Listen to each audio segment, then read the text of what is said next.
Bismillahirrahmanirrahim. Assalamualaikum warahmatullahi wabarakatuh. Waalaikumsalam warahmatullahi wabarakatuh. Baik.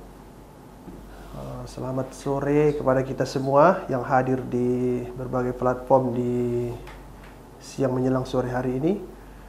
Nah, saudara-saudara sekalian, kali ini kita akan berbicara di program Kurma Kuliah Ramadan. Temanya pada siang hari ini adalah tentang meningkatkan membaca Al-Quran saat Ramadan.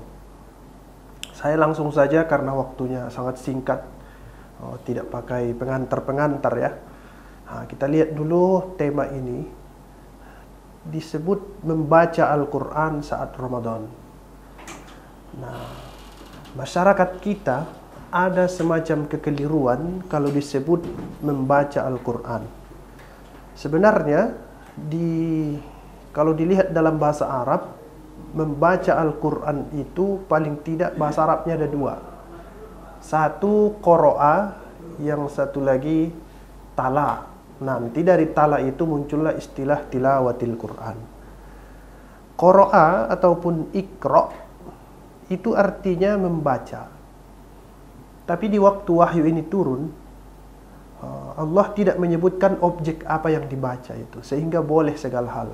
Dari situ akhirnya makna ikro itu berkembang, sehingga artinya bisa meneliti, bisa menelaah, bisa menyampaikan, bisa juga menghimpun.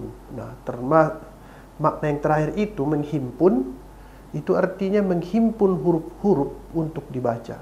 Bisa juga menghimpun fenomena alam raya untuk dibaca dan kemudian dijadikan pelajaran. Bisa juga diteliti sehingga menimbulkan, menghadirkan sains dan teknologi. Terkait yang kedua, tilawah, tala yatlu, itu artinya membaca. Tapi objeknya adalah kitab suci. Nah, kalau disebut ikro, objeknya umum. Kalau disebut tala yatlu, objeknya kitab suci. Tilawah itu artinya membaca sesuatu dan mengikuti jejak-jejaknya. Dari situ lahir makna yang dimaksud dengan tilawatil Quran sebenarnya adalah membaca teks-teks Al-Quran dan mengikuti pesan-pesannya. Jadi kalau disebut meningkatkan membaca Al-Quran di bulan Ramadan, itu bukan maknanya hanya dibaca saja. Saya dalam berbagai kesempatan di channel-channel YouTube, saya sering sampaikan bahwa orang yang membaca Al-Quran dan dia baca saja persis seperti orang yang mudik atau pulang kampung, kemudian sebelum sampai ke tujuan dia kelaparan. Di tengah jalan dia nampak ada tanda di pinggir jalan itu untuk menunjukkan di situ ada rumah makan. Kemudian dia sebut-sebut, ini rumah makan, ini rumah makan, ini rumah makan. Tapi dia tidak makan. Artinya dia tetap akan kelaparan. Nah, Al-Quran juga begitu. Kalau dia hanya dibaca, tidak dipahami maknanya, dia tetap akan kelaparan. Nah, itulah sebabnya arti tilawah itu membaca teksnya dan mengikuti makna-maknanya. Setelah dibaca, diikuti tuntunannya. Jadi kalau ada istilah di negeri kita ini, musabaqah tilawatil Quran, itu lebih tepat sebenarnya artinya itu perlombaan untuk mengamalkan Al-Quran. Diamalkan dia. Setelah kita baca dalam Al-Quran, ada perintah solat, kita ikuti. Setelah kita baca dalam Al-Quran, ada perintah puasa, kita ikuti perintah itu. Itu namanya tilawah. Itu makna tilawah. Kemudian, kenapa Al-Quran ini perlu dibaca dan diikuti? Pakar-pakar Al-Quran seperti Profesor Muhammad Quraisy Shihab menyampaikan, karena kandungan Al-Quran itu sangat penting. Paling tidak dia bagi kepada 3 bagian. Satu, tujuan kehadiran Al-Quran. Yang kedua, cara yang ditempuh Al-Quran supaya orang sampai ke tujuan. Dan yang ketiga, bukti pembenaran Al-Quran. Nah, tujuan Al-Quran diturunkan jelas, yahdi lillati hiya aqwam, untuk menunjuki manusia ke jalan yang lurus. Itu ada Pak Quraisy menulis di pengantar bukunya itu, Membumikan Al-Quran, yang sekarang terbit dalam 3 jilid. Al-Quran hadir untuk membuka mata manusia dengan lebar, untuk memperkenalkan Tuhan. Memang di Al-Quran tidak ditemukan ayat yang menyatakan bahwa Allah itu wujud, Allah itu ada. Tapi karena sifat-sifatnya disebut dalam Al-Quran, itu artinya Tuhan itu wujud. Nah, jadi tujuan pertama Al-Quran untuk memperkenalkan, membimbing manusia bahwa ada Tuhan di alam raya ini, ada yang mengendalikan. Itu yang pertama. Kemudian, apa ya cara yang ditempuh Al-Quran supaya orang sampai ke yang pertama itu? Paling tidak, menurut penelitian para pakar-pakar, ada 4. Yang pertama, perhatikan alam raya. Yang kedua, perhatikan dirimu, wahai manusia.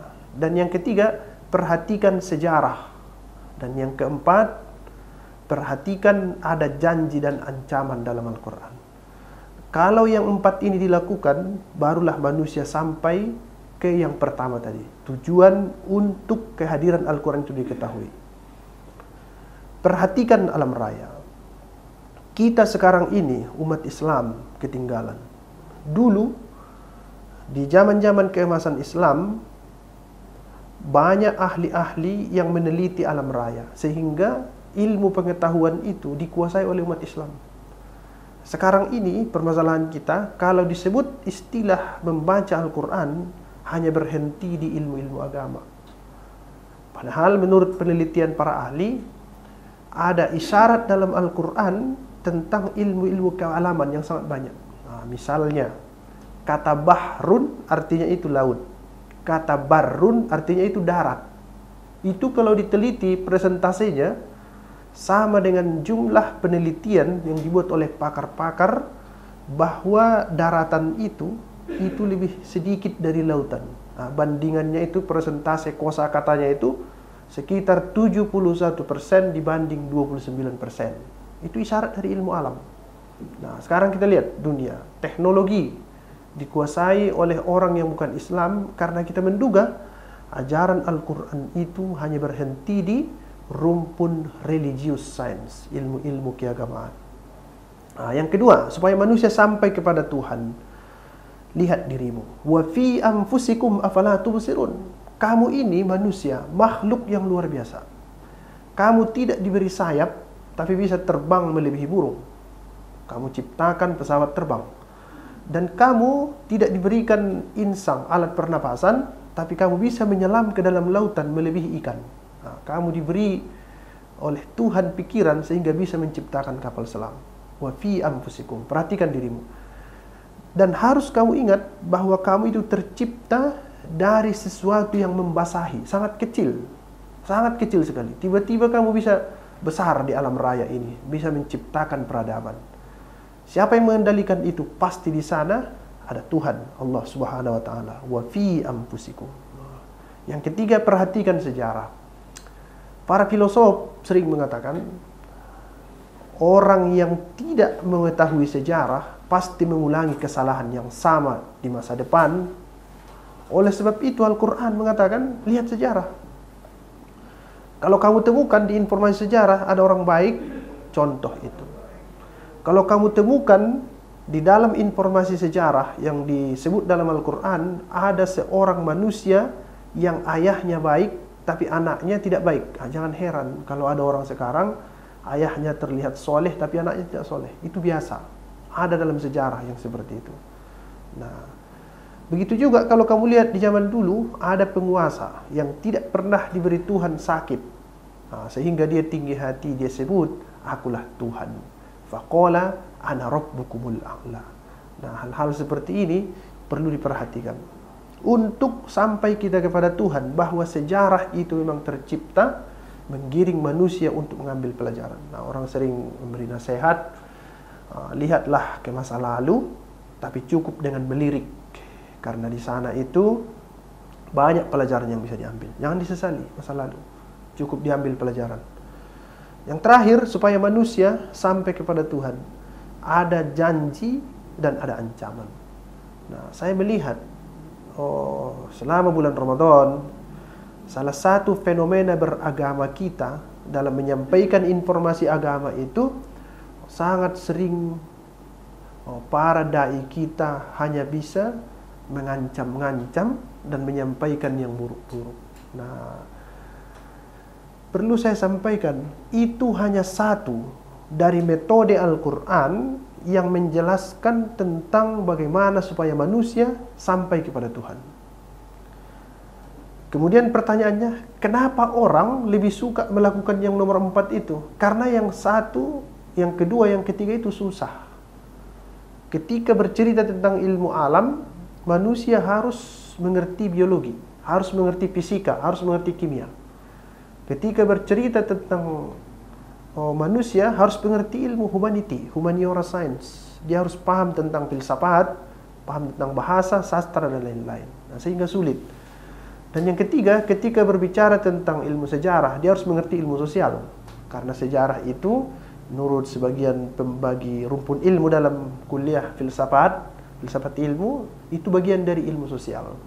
Nah, karena ini sulit, sehingga cara yang sering dilakukan oleh sebagian kita untuk menyampaikan agama ini dengan mengancam-ngancam orang. Padahal masih banyak cara yang lain yang ditempuh Al-Quran. Nah, itu yang kedua. Yang ketiga, yang terakhir. Kenapa Al-Quran itu penting dibaca di bulan Ramadan? Karena ada aspek yang ketiga, namanya adalah bukti kebenaran Al-Quran. Apa yang membuktikan Al-Quran itu benar? Paling tidak menurut para ahli ada 3. Satu, disebut dengan istilah pemberitaan gaib. Yang kedua, isyarat-isyarat ilmiah. Dan yang ketiga, aspek kebahasaan. Kita coba lihat tentang pemberitaan gaib Al-Quran. Itu ada di masa lalu yang sudah terjadi, bisa dibuktikan. Ada di masa depan yang belum terjadi, tapi tidak bisa dibantah. Sekali lagi, ada di masa lalu yang sudah terjadi dan bisa dibuktikan, ada di masa depan yang belum terjadi tapi tidak bisa dibantah. Contohnya adalah hari akhirat. Orang menduga kepercayaan kepada hari akhirat tidak berdampak dalam kehidupan dunia. Itu keliru.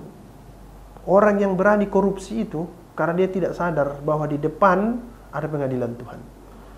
Kalau itu tertanam dalam hatinya, diasah di bulan Ramadan, pasti dia tidak berani untuk berbuat jahat. Nah, begitu juga kita, saudara-saudara sekalian, kalau kita menanamkan dalam diri kita Tuhan itu selalu hadir, kita pasti tidak berbuat macam-macam di dunia. Saya kira itu yang paling pokok kenapa disebut dengan istilah pemberitaan gaib. Kemudian yang kedua, tentang isyarat-isyarat ilmiah. Tidak boleh disebut hakikat-hakikat ilmiah. Keliru kalau kita menemukan satu teori, misalnya teori Big Bang dalam Al-Quran, kemudian kita kaitkan dengan surah Al-Anbiya, awalam yaral ladzina kafaru annas samawati wal arda kanata ratqan fafataqnahuma. Biarkan saja ini berjalan dua-dua. Ayatnya seperti ini, teori penemuannya seperti ini. Karena kalau kita sebut hakikat ilmiah itu kesepakatan para pakar di satu waktu yang bisa berubah di masa depan. Sementara Al-Quran, epistemologinya lain. Dia selalu sama. Sama dari sejak dia nampak kepada kita sampai hari kiamat. Nah, dia disebut dengan istilah kodim ya. Kodim ya, dalam istilah-istilah ulama-ulama yang menekuni teologi. Beda dengan ilmu pengetahuan.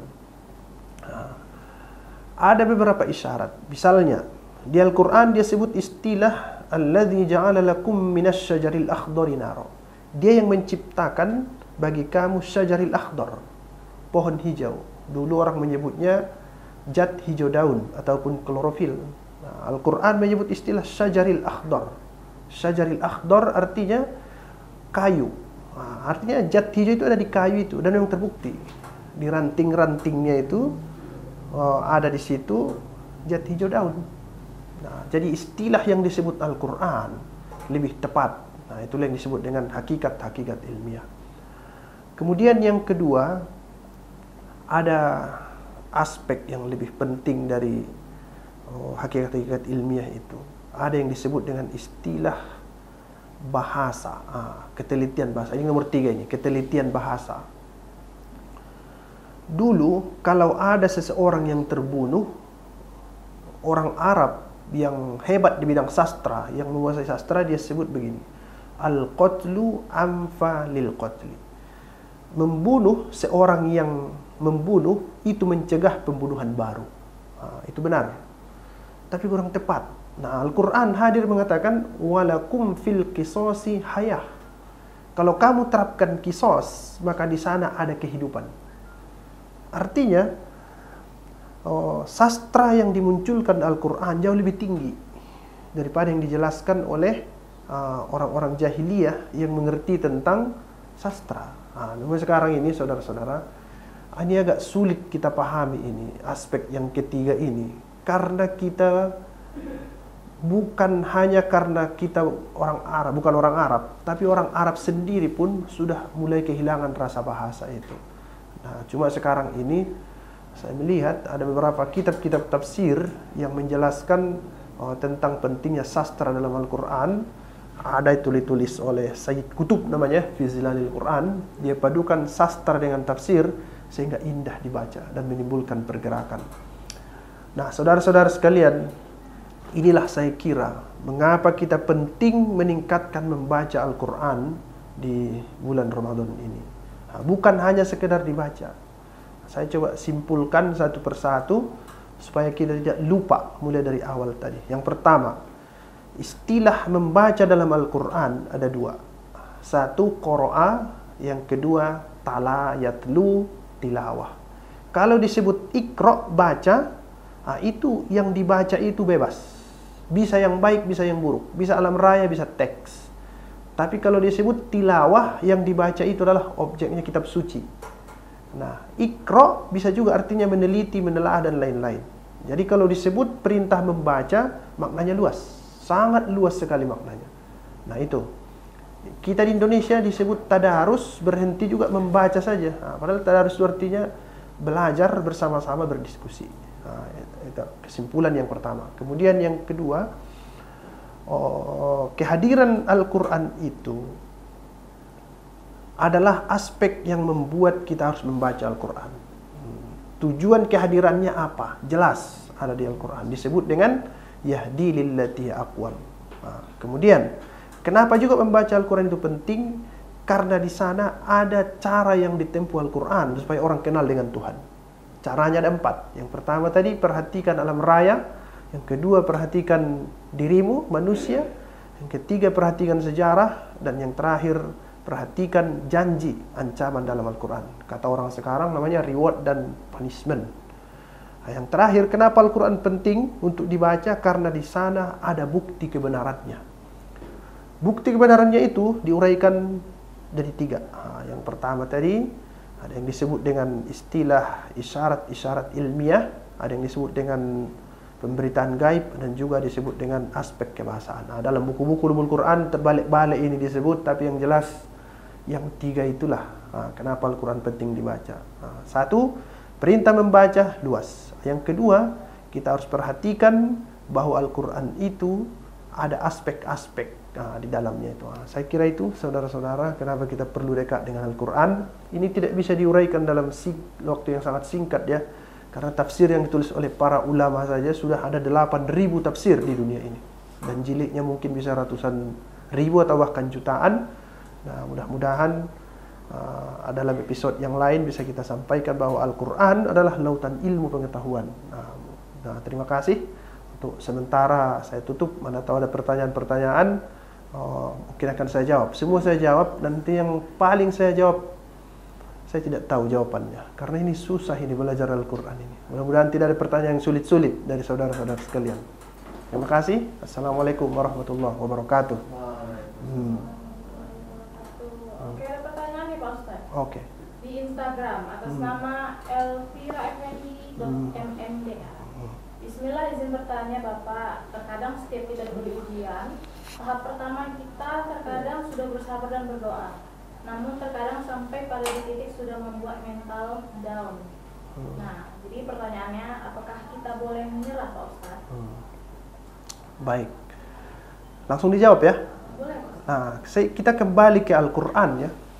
Sebenarnya ada istilah-istilah yang disebut dalam Al-Quran tentang hal-hal yang tidak disenangi oleh manusia. Banyak. Saya coba uraikan 2 saja. 1, ada istilah musibah dalam Al-Quran. Musibah. Nah, musibah itu dia artinya menimpa. Siapapun orangnya, dia pasti dapat sesuatu yang tidak menyenangkan. Baik dia orang baik maupun orang buruk. Namanya itu musibah. Musibah itu. Disebut dalam Al-Quran itu, dia pasti menimpa siapa saja. Ada istilah satu lagi. Namanya istilah bala. Bala namanya. Nah, bala sesuatu yang tidak menyenangkan yang menimpa manusia, tapi tujuannya untuk meningkatkan kualitas hidup manusia. Nah, Dinda ataupun Kakanda yang bertanya, sadarilah bahwa yang menimpa itu bala. Bala itu apa? Seolah-olah kita itu diuji supaya naik kelas. Jadi jangan menyerah. Tidak boleh menyerah. Biarpun kita down, tidak boleh menyerah. Sama itu seperti orang yang naik kelas, setelah TK dia naik kelas 1. Kemudian supaya dia bisa naik kelas 2 dia harus diuji. Namanya itu bala dalam Al-Quran. Nanti ada istilah lagi fitnah namanya. Bukan fitnah dalam bahasa Indonesia, tapi dalam bahasa Al-Quran beda. Nah, saya selalu melihat kalau orang baik yang mendapat sesuatu yang tidak menyenangkan, dia sedang mendapat bala dari Tuhan. Dia sedang diuji itu supaya naik derajatnya. Dalam Al-Quran disebut Alladzi khalaqal mauta wal hayata liyabluwakum ayyukum ahsanu amala. Dia ciptakan kehidupan dan kematian ini liyabluwakum, untuk menguji kamu supaya naik kualitasmu. Ayyukum ahsanu amala. Jadi tidak ada tempat untuk berputus asa selama kita percaya dengan ajaran agama ini. Dulu para nabi luar biasa. Nanti boleh dibaca kisah Nabi Ayub yang hartanya habis, anaknya habis, istrinya juga marah-marah, tapi dia bersabar. Dan cek ayatnya nanti dia sebut, wahai Tuhan, beri aku kesembuhan, bukan dimintanya supaya dia bisa cari duit, tapi dibilangnya supaya bisa dekat denganmu. Dan menyerah, gak boleh. Ingat tadi ya, ada istilah bala, ada istilah musibah. Jadi anggap kita dapat bala untuk liyabluwakum ayyukum ahsanu amala. Semua manusia itu punya masalah. Ustaznya pun punya masalah. Semua kita punya masalah dalam hidup. Dan menyerah. Nah, karena kita diberi sesuatu yang tidak menyenangkan untuk meningkatkan kualitas kita. Nah, saya kira itu ya. Ini ada istilah tadi. Ada musibah, ada bala dalam Al-Quran.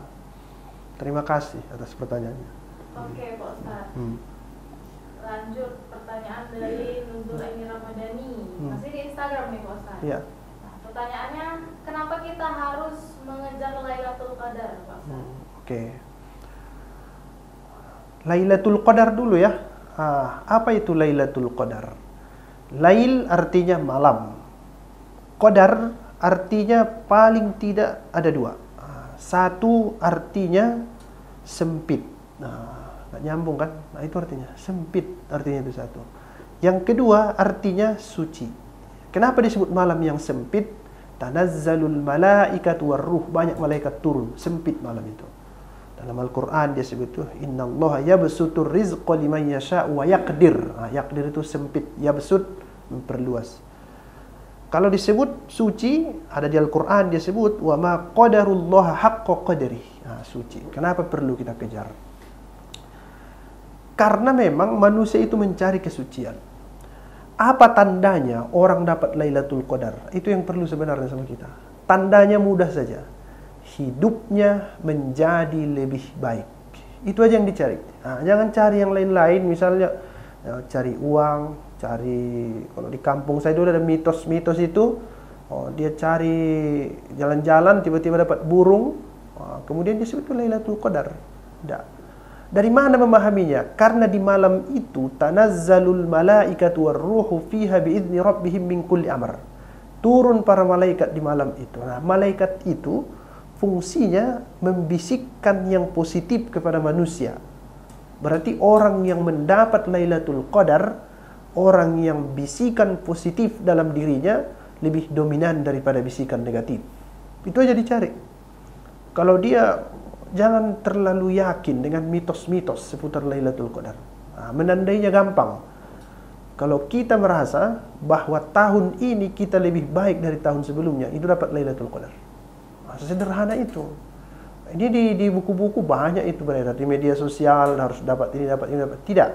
Ukurannya kita berubah jadi lebih baik dapat Lailatul Qadar. Karena Lailatul Qadar artinya malam yang suci, malam yang bersih, malam yang indah. Artinya berangkat manusia itu dari tarikan alam fisiknya yang merupakan tanah menuju kepada Tuhan yang merupakan alam ruh. Itu udah dicari ya. Bagaimana caranya? Macam-macam. Nanti lihat di surah Al-Baqarah ayat 183 sampai 187. Paling tidak ada di situ 4 aktivitas yang dilakukan. Mudah-mudahan dia itu bisa dapat Lailatul Qadar. Dia sebut yang pertama, kutiba alaikumusiyam, puasa. Kemudian dia lanjut lagi, dia ayat selanjutnya itu dia katakan doa. Wa idza sa'alaka libani ranni fa inni qarib. Kemudian ada lagi disebut wa antum akifuna fil masajid i'tikaf. Yang tiga itu saya kira dilakukan supaya dapat Lailatul Qadar. Kenapa kita perlu mendapatkan itu? Supaya jadi orang baik. Kenapa kita perlu jadi orang baik? Karena kebaikan itulah yang sesuai dengan nurani manusia. Tidak ada orang yang suka orang yang pelit, termasuk orang yang pelit. Karena itu. Terima kasih pertanyaannya ya. Ada lagi kira-kira? Ada lagi Pak Ustadz. Iya. Dari Indah PSR _ Pak Ustadz mau tanya lagi, kalau sedang berpuasa apakah boleh melakukan bekam, dan apakah bekam dapat membatalkan puasa? Bekam ya.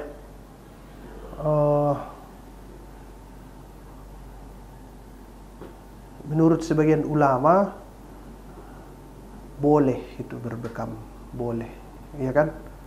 Silahkan berbekam selama itu tidak membuat kita lemas. Ada juga itu kan, bekam-bekam yang jadi masalah itu. Nah, boleh berbekam, boleh selama bulan puasa ya. Insya Allah tidak membatalkan puasa. Oke, yang lain? Oke Pak Ustadz, dari ekowahyu.id, izin bertanya Ustadz, apa saja keutamaan membaca Al-Quran di bulan Ramadan dibandingkan bulan lainnya? Oke.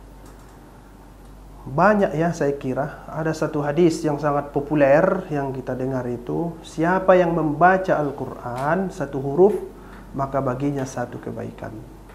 Dan satu kebaikan dilipatkan menjadi 10. Aku tidak mengatakan alif lam mim satu huruf, tapi alif satu huruf, lam satu huruf, mim satu huruf. Artinya banyak kebaikan yang kita dapat di bulan Ramadan. Apalagi di sini salah satu definisi dari Ramadan itu adalah artinya panas.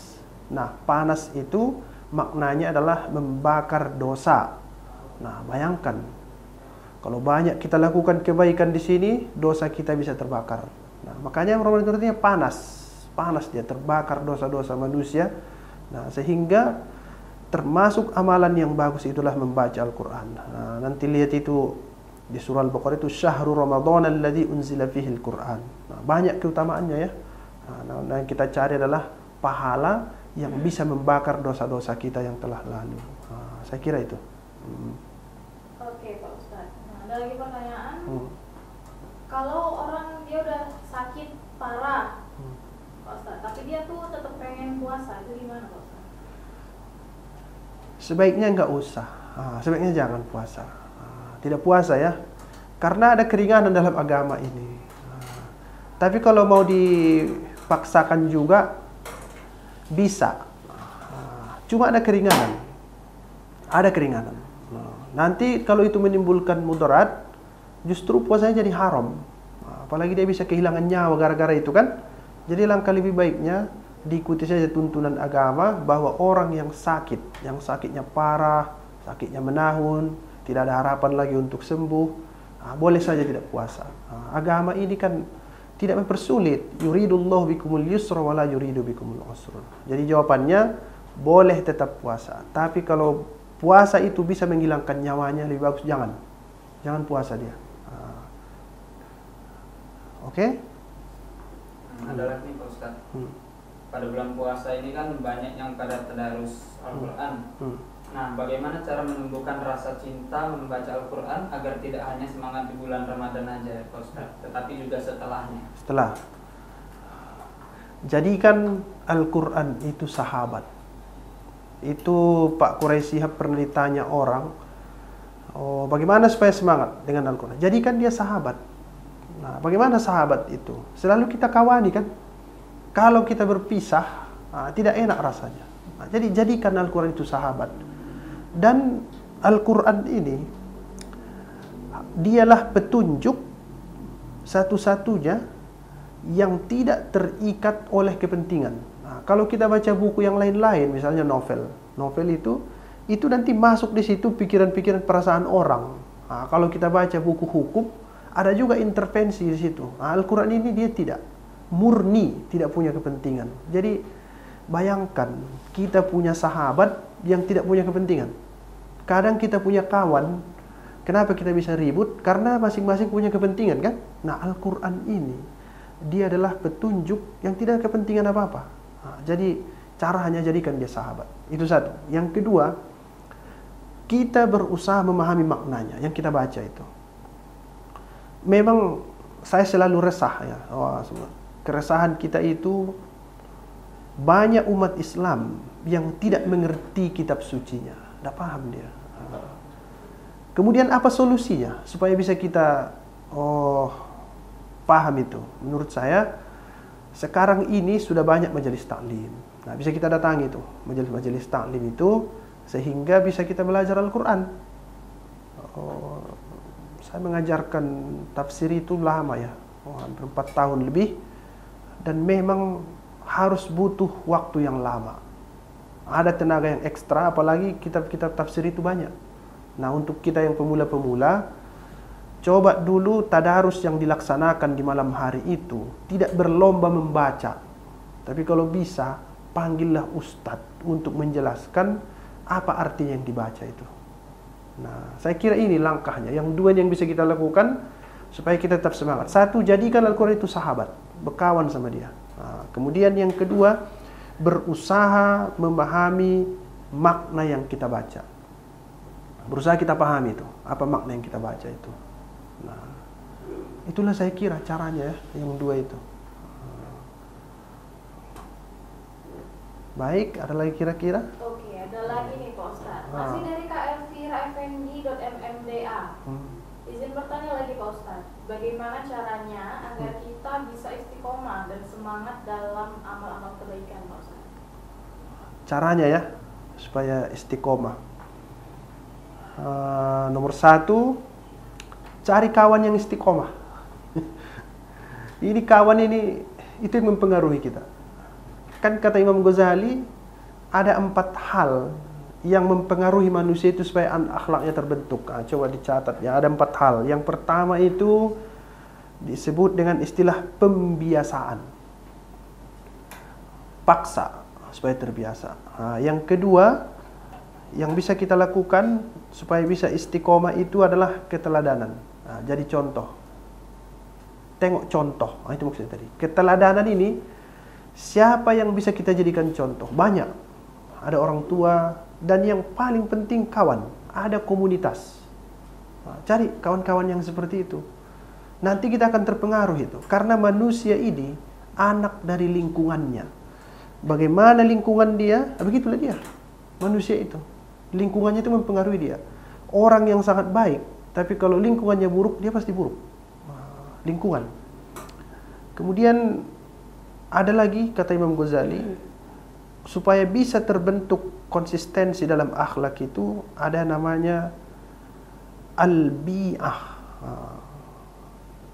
lingkungan, di mana dia hidup. Dan yang terakhir riyadatun nafs, olah jiwa. Nah, olah jiwa ini begini, jangan terlena, terlalu senang dalam hidup ini.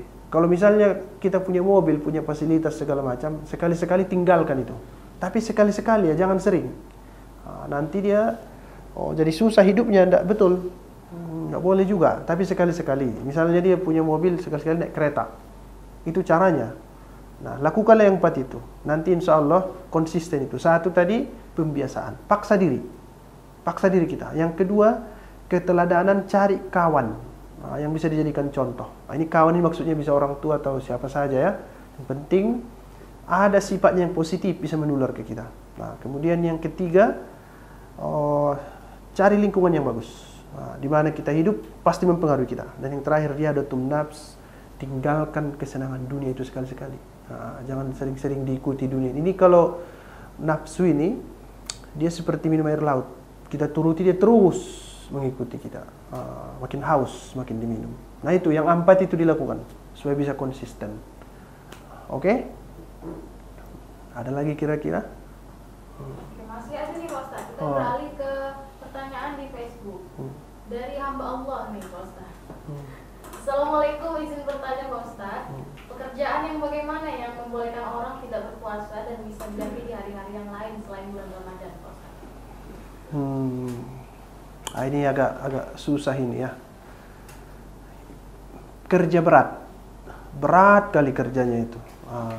Ini nanti bisa beda-beda kita ini bagaimana ukurannya. Kemudian ada juga satu lagi, misalnya dia supir ya, supir. Itu banyak penjelasan para ulama tentang hal itu. Apakah dia terus nanti tidak berpuasa selama bertahun-tahun? Tapi ada yang mengatakan boleh tidak puasa karena posisinya adalah sedang dalam keadaan musafir. Pekerjaan-pekerjaan begitulah, pekerjaan yang berat. Nah, tapi banyak perbahasan ulama di situ ya, karena sebagian juga tidak setuju dengan itu. Karena dulu para sahabat Nabi juga di Ramadan mereka mengerjakan pekerjaan yang berat. Nah, saya tidak lihat ada kesepakatan dalam hal ini. Yang disepakati itu tidak boleh puasa itu, yaitu orang yang sakit atau menyusui atau ibu hamil atau yang melahirkan, yang begitu-gitu. Dalam soal-soal yang seperti ini banyak pembahasan para ulama. Begitu ya, dalam hal pekerjaan. Terus kalau dia kerja katakanlah sebagai kuli kan, nah yang begitu-gitu ya, kuli bangunan berat itu kan pekerjaannya itu kan. Itu ada sebagian boleh, sebagian tidak. Karena kenapa? Dulu ada juga para sahabat itu mengerjakan yang berat-berat. Perang ada di bulan Ramadan, namanya perang Badar. Kenapa bisa begitu kan? Dalam soal boleh orang yang bekerja berat tidak puasa itu banyak kontroversinya itu. Tapi yang disepakati itu sakit. Sakit bisa. Atau orang tua yang sudah tua kali tak sanggup lagi dia puasa, itu boleh itu. Soal bekerja banyak pembahasannya. Nah begitu.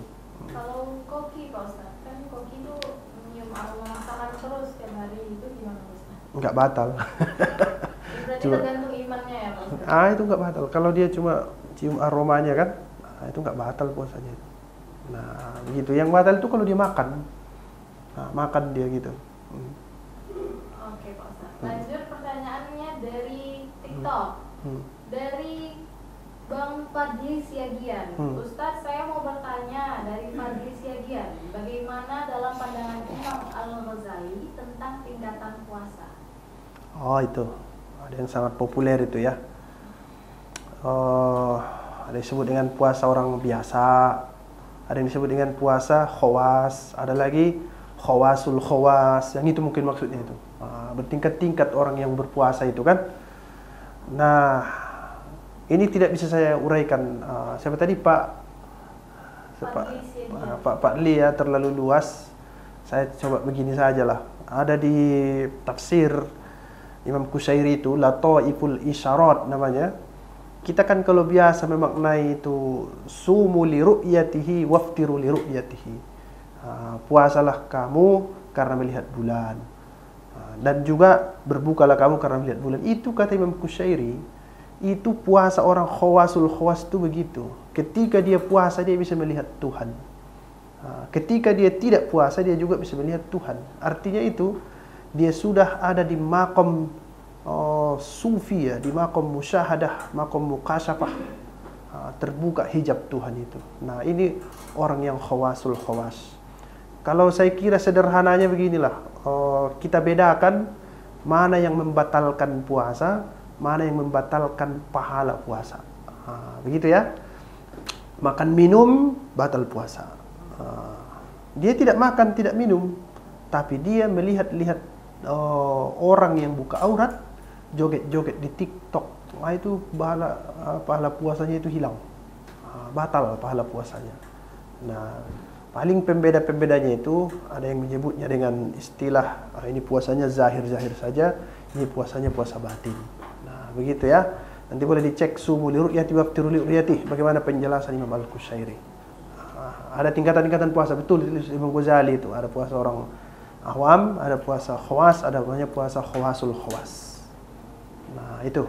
Next, ada lagi? Oke, dari Kak Napsia Nasution 99. Pak, izin bertanya lagi, jika berpulang kampung atau musafir kan tidak diwajibkan puasa, Pak. Apakah ada ukuran jauh yang dianggap musafir, Pak? Ada, cuman beda-beda kan? Beda-beda pandangan para ulama. Itu, tapi yang biasalah ya diamalkan itu, bacalah pandangan Imam Syafi'i. Kalau saya selalu melihat seperti itu. Kalau dulu orang menyebutnya itu perjalanan 1 hari 1 malam. Kalau sekarang ini sekitar 90 atau 100 kilometer. Begitu-gitulah. Menurut saya pendapat yang paling moderat, pendapat yang diuraikan oleh Imam Syafi'i. Dan nanti lihat ukuran-ukurannya itu pun lain-lain. Lain-lain itu. Tapi yang pasti orang yang musafir itu dibolehkan tidak berpuasa. Nah, gitu. Soal ukurannya bisa beda-beda. Saya tidak jelaskan di sini. Ada nggak ulama yang bolehkan tidak ukuran? Ada juga. Tapi tidak mungkin lah kan. Nah, baca pendapat Imam Syafi'i, itulah menurut saya yang paling moderat dalam masalah ini.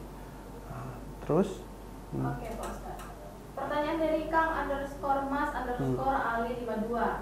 Izin bertanya Ustaz, bagaimana cara kita supaya Allah permudah kita dalam mencintai dan saling mencintai? Itu gimana Ustaz? Pasangan. Nah, ini ya Jadi jelaskan spesifiknya nih. Pasangan hidup ya maksudnya ya? Ini jauh. Gimana nih Kang Mas nih? Kurang spesifik ya Kang Mas. Supaya Allah permudah kita dalam mencintai dan saling mencintai. Mungkin sesama hubungan ini ya, dalam soal hubungan ya. Kalau menurut saya komunikasi. Ya, komunikasi kan kita manusia ini kan dalam Al-Qur'an disebut khalaqakum min nafsin wahidah.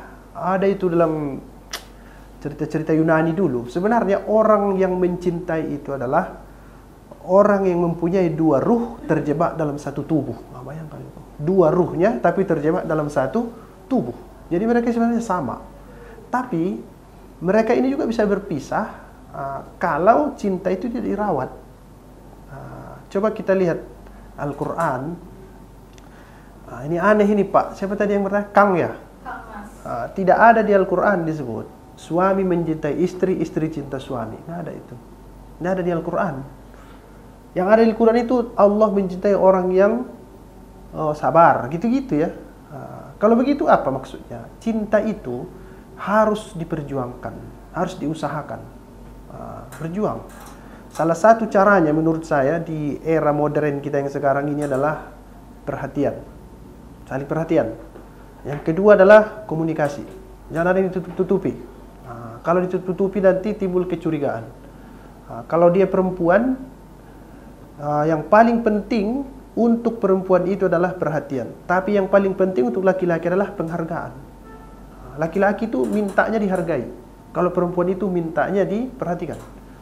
Laki-laki tidak terlalu memerlukan perhatian dari pasangannya. Yang diperlukan adalah dihargai. Nah, kita laki-laki ini, kalau misalnya kita dihargai perempuan, kita senang. Biarpun tidak nampak cintanya. Kalau perempuan lain. Nah, saya kira laki-laki dan perempuan itu adalah makhluk yang berbeda, tapi tidak bertentangan. Tidak bertentangan mereka. Ada persamaan-persamaan yang membedakan mereka hanyalah fungsi. Jadi supaya akur, pahami ini Pak.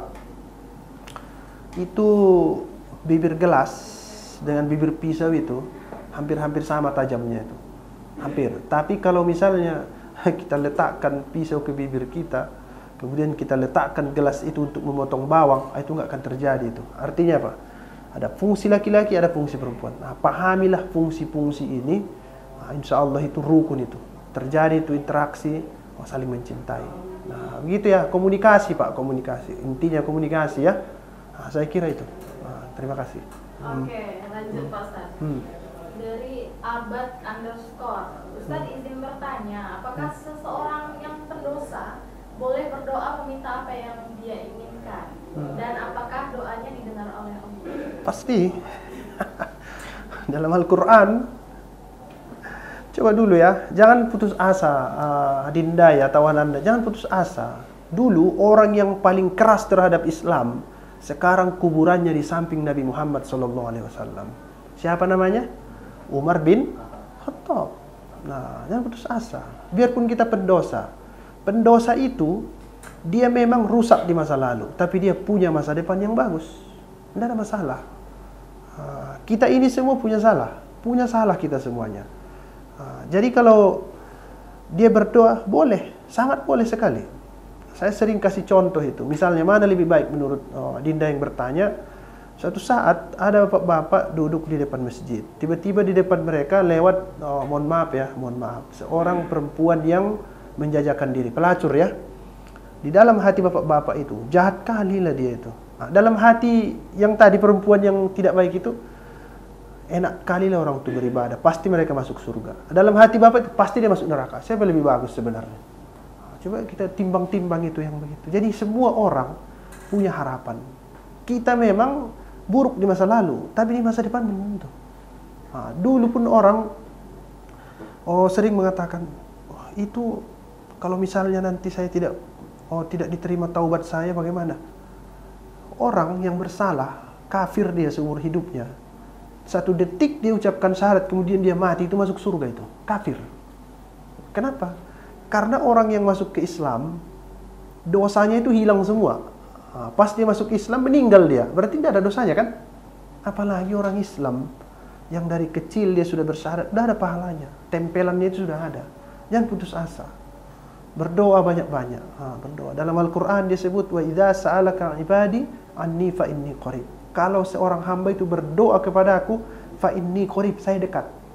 Saya dekat. Ujibu da'watad da'i idza da'an. Saya akan kabulkan doa orang yang berdoa kalau syaratnya terpenuhi. Syaratnya terpenuhi. Nah, salah satu syaratnya itu, ini yang payah ini, sesuaikan ucapan dengan tindakan. Nah, susah ya. Menyesuaikan apa? Ucapan dengan tindakan. Susah itu. Itu perlu berkelanjutan. Jangan putus asa. Semangat. Boleh minta apa saja. Minta nomor 1, diminta kebaikan.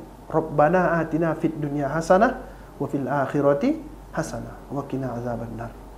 Nah, oke. Saya suka orang yang begini nih, tidak putus asa dia itu. Oke, Pak Ustaz. Mungkin pertanyaan terakhir sekaligus closing ya, Pak Ustaz. Dari Bobi Pradana Nasution, izin Ustaz bertanya, bagaimana ilmu dalam kita belajar menjadi berkah dan bermanfaat untuk kehidupan kelak? Adakah doa atau amalan yang harus diperbuat? Sekalian closing, Pak Ustaz. Doanya ada. Saya sering itu, Allahumma anfa'na bima 'allamtana wa 'allimna bima yanfa'una. Itu doanya. Ya Allah, berikanlah manfaat dari apa yang kau ajarkan dan ajarkanlah kepada kami ilmu yang bisa bermanfaat. Nah, apa ilmu yang bermanfaat itu? Jawabannya begini. Yang menjadi lebih baik urusanmu dengan ilmu itu. Nah, coba adik-adik yang ada di studio ini, apa ilmu yang paling bagus untuk kalian? Ilmu tentang IT. Kenapa? Karena dengan itu bertambah baik urusan. Iya kan? Kalau saya yang mengajar tafsir, apa ilmu yang paling bagus untuk saya? Ya ilmu tafsir. Nah, kalau orang yang mendalami tentang sejarah, yang lebih baik menjadi baik urusannya dengan itu. Jadi jangan ada dikotomi ya. Ilmu apa saja boleh. Ukurannya apa tadi? Urusan kita menjadi lebih baik dengan bertambahnya ilmu itu. Dia soal administrasi. Berarti kalau dia ahli mengolah data, itulah yang ilmu yang bagus untuk dia. Juga kameramen ini, ilmu itulah yang bagus. Cuman ada core-nya di situ, jangan tinggalkan sholat. Nah, gitunya itu. Nah, amalannya begitu. Saya kira amalan yang paling bagus, ilmu yang didapat itu menjadi baik urusan kita. Nah, itu ilmu yang bermanfaat itu. Jangan pernah bilang ilmu yang paling bagus ilmu tafsir, keliru itu nanti. Tidak ada ulama tafsir yang bisa buat kamera sebagus itu. semua bermanfaat. Nah, begitu namanya itu dalam kajian ilmu pengetahuan namanya integrasi interkoneksi ilmu pengetahuan. Ada bab khusus itu namanya filsafat ilmu. Nah, begitu ya. Nah, saya kira cukup. Nah, membaca Al-Qur'an di bulan Ramadan bukan artinya hanya membaca dengan lidah. Nah, saya sebut di awal tadi Iqra itu artinya menelaah, meneliti, menyampaikan, menghimpun segala macam. Itu arti Iqra. Kalau membaca Al-Quran, kitab suci namanya tilawah. Itu pun bukan tilawah sembarangan. Tilawah itu artinya mengikuti jejak yang kita baca. Nah, baca Al-Quran karena dia mempunyai 3 kandungan yang sangat penting. Nah, sudah saya jelaskan tujuan kehadiran Al-Quran, caranya supaya sampai ke situ, dan yang ketiga bukti pembenaran Al-Quran. Nah, inilah kawan-kawan, sahabat-sahabat semua, para pemirsa ya, adik-adik, abang-abang, kakak-kakak yang banyak hadir nampaknya. Mungkin 20 orang adalah lebih ya. Lebih Facebook ya. Mudah-mudahan bermanfaat ya. Mari kita belajar terus bulan Ramadan. Ingat, Al-Quran bukan hanya dibaca di lidah, tapi mari kita teliti, kita pelajari lebih jauh. Lihat di YouTube, banyak di situ ustaz-ustaz yang populer yang bisa menjelaskan itu. Nah, terima kasih. Assalamualaikum warahmatullahi wabarakatuh. Waalaikumsalam warahmatullahi wabarakatuh. Terima kasih Sobat Unpad. Sampai jumpa di kurma selanjutnya. Assalamualaikum warahmatullahi wabarakatuh.